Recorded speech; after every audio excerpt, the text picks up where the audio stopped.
আর আওয়ামী লীগ তাদের পার্টির সম্পদ না হলে আওয়ামী লীগের কে এসে বলছে যে আমি হাসিনা লিডারশিপ মানি না, আমি একটা ক্লিন লিডারশিপ চাই? কে এসে অনুতপ্ত হচ্ছে?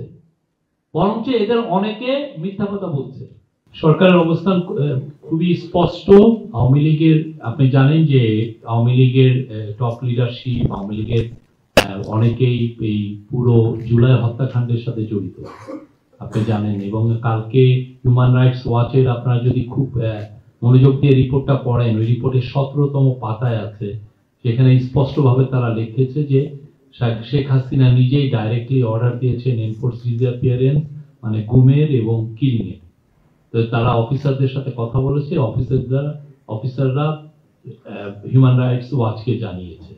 তো যেই পার্টি দেখেন এত বড় একটা হত্যাকাণ্ড হলো বাংলাদেশের ইতিহাসে, একদম আপনার আমার চোখের সামনে দিয়ে বাচ্চা বাচ্চা ছেলে মেয়েদেরকে খুন করা হলো, এবং অনেক কত শশ ছেলে চোখে অন্ধ হয়ে গেছে, অনেকে সারা জীবনের জন্য ক্রিপল হয়ে গেছে। তারপরে এদের মধ্যে তো কোনো অনুশোচনা নাই, রিমোর্স নাই, রিগ্রেট নাই। এবং আপনি ওদের যদি ওয়ার্ডিং দেখেন, তারা আরো মিথ্যা কথা বলছে যে 3000 পুলিশ মারা গেছে। কত বড় জালিয়াতি, কত বড় মিথ্যা কথা। বাংলাদেশে যতদিন না তারা ক্ষমা চাচ্ছে, যতদিন না তাদের এই লিডারশিপকে ট্রায়ালের মধ্যে আনা হচ্ছে এবং তাদের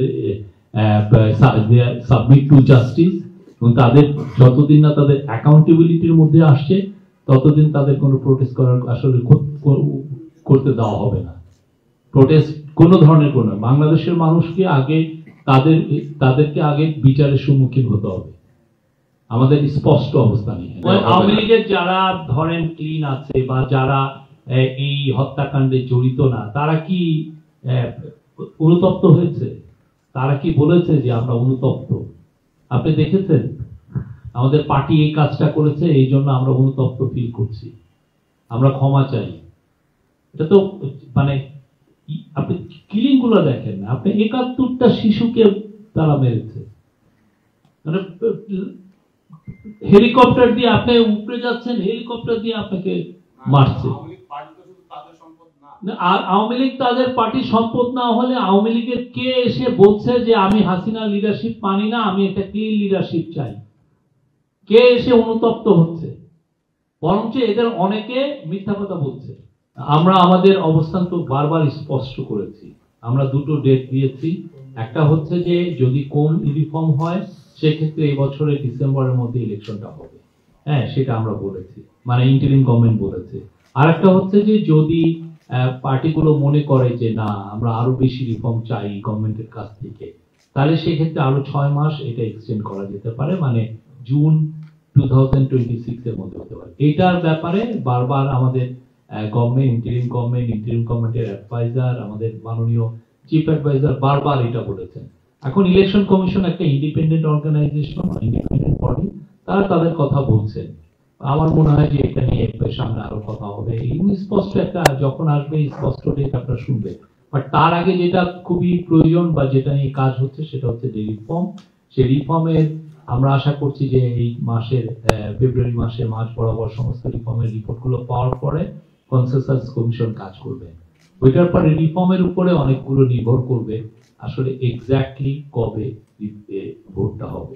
একটা যে বিষয়টা এসছে, এটার আপনারা জানেন এটা নিয়ে অনেক লেখালেখি হচ্ছে, অনেক ওয়ার্কশপ বা সেমিনার হচ্ছে, অনেকে অনেক অপিনিয়ন দিচ্ছে।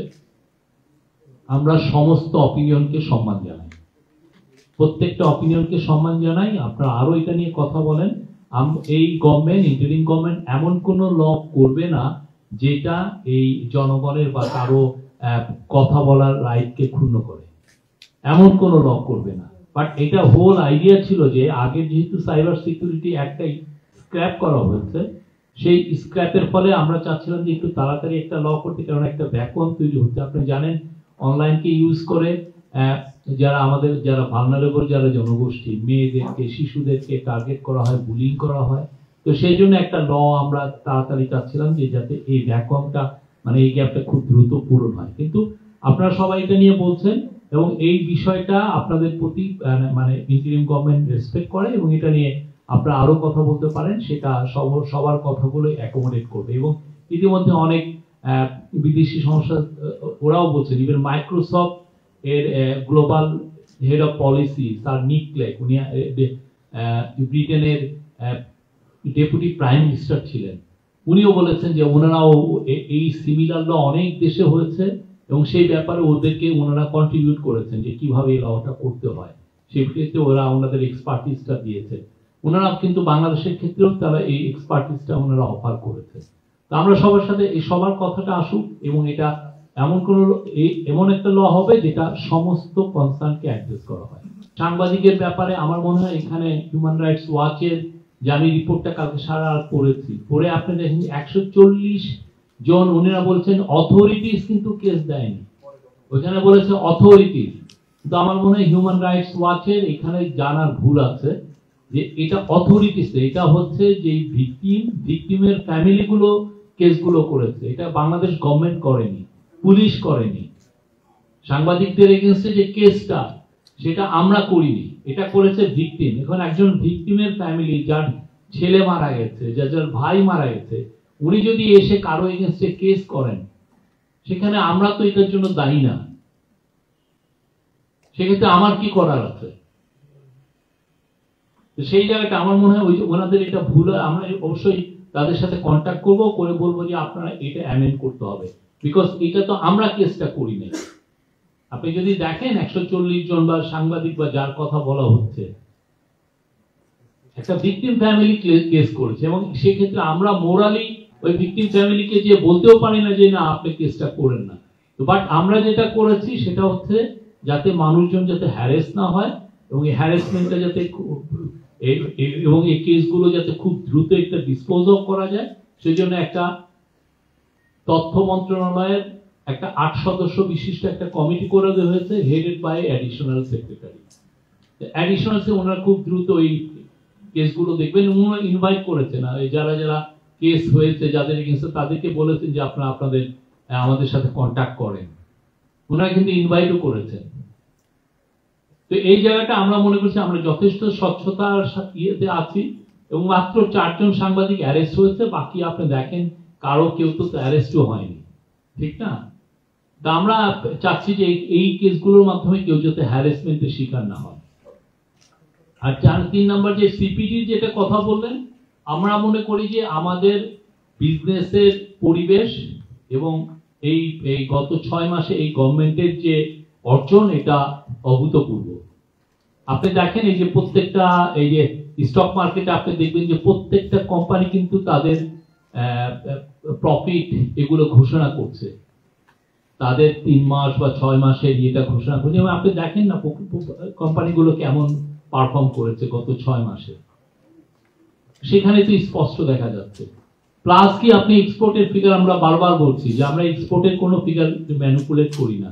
এক্সপোর্টের গত 4 মাসের এক্সপোর্ট অন অ্যান এভারেজ 15% উপরে বেড়েছে।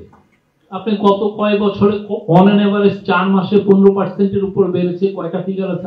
আমি তো এক্সপোর্টের ফিগার জানি, আমি আগে ইকোনমিক জার্নালিজম করেছি। কোন ধরনের অভিযোগ পেয়েছেন? খুবই ভালোভাবে সামাল দেওয়া হচ্ছে। এখন নুরুল হক নিউর এখন জাতীয় নেতা হয়ে গেছে, উনি অনেক কথা বলছেন, ওনার তো কনস্টিটিউশন ওনার সাপোর্টারদের জন্য তো উনি কথা বলবেনই, আমরা তার কথাকে সম্মান জানাই। কিন্তু আমরা গত 6 মাসে আপনি রিপোর্ট কার্ড দেখেন, আমি তো বলবো যে ব্রিলিয়ান্ট। আর আপনি কি বললেন, সালাউদ্দিন আহমেদের কথা বললেন, আমরা স্পষ্ট আমরা বলেছি, 2টা আমরা ডেট দিয়েছি, স্পষ্ট ভাবে ডেট দিয়েছি, এখানে কোনো ধরনের কোনো অ্যাম্বিগুইটি নেই। আপনারা কম রিফর্ম চান তাহলে ডিসেম্বরের মধ্যে ইলেকশন, আপনারা বেশি রিফর্ম চান আগামী জুনের মধ্যে হবে। এর বাইরে তো আমাদের আর কি বলবো, এটা আমার মনে হয় এটা নিয়ে 133তম বার আমি এটা বললাম। তো এইটা তো আর আপনি কি বলছেন আর একটা জন্য, হ্যাঁ ভিসা সংক্রান্ত বিষয়, আমার ইউএইটা বিষয়টা আমি জানি না। ইন্ডিয়া তো বলছে যে তারা আস্তে আস্তে ভিসা বাড়াচ্ছে, তারা আমাদের বিক্রম মিস্ত্রি যখন এসেছিলেন তারা বলেছিলেন যে এটা সংখ্যা বাড়াচ্ছে। ইউএইটা আসলে সত্যি 5ই অগাস্টের পরে হয়েছে কিনা আমি আই এম নট শিওর, এই বিষয়টা আমি ফরেন মিনিস্ট্রির কাছ থেকে জেনে নিব। বাট ইউএই থেকে আপনারা দেখেছেন তো, ইউএইতে যে মানে কিছু আমাদের ভাই বোনরা যারা প্রোটেস্ট করেছিলেন তাদেরকে জেল হয়েছিল, অনেকে যাবজ্জীবন হয়েছিল। প্রফেসর ইউনূসের অনুরোধে ওইখানের যে আমির মোহাম্মদ বিন জায়েদ উনি কিন্তু সবাইকে মাফ করে দিয়েছেন, সবাই এখন বাংলাদেশে এসছে। এবং সামনে যে ওয়ার্ল্ড গভর্নমেন্ট সামিট একটা হওয়ার কথা এই ফেব্রুয়ারি মাসের প্রথমার্ধেই, এবং সেই সময় আমার মাননীয় অ্যাডভাইজার যাচ্ছেন, আমরা আশা করছি উনি এখানে যাবেন। গেলে আপনি দেখবেন যে আরো তাদের সাথে আমাদের সম্পর্ক আরো ভালো হবে, উন্নত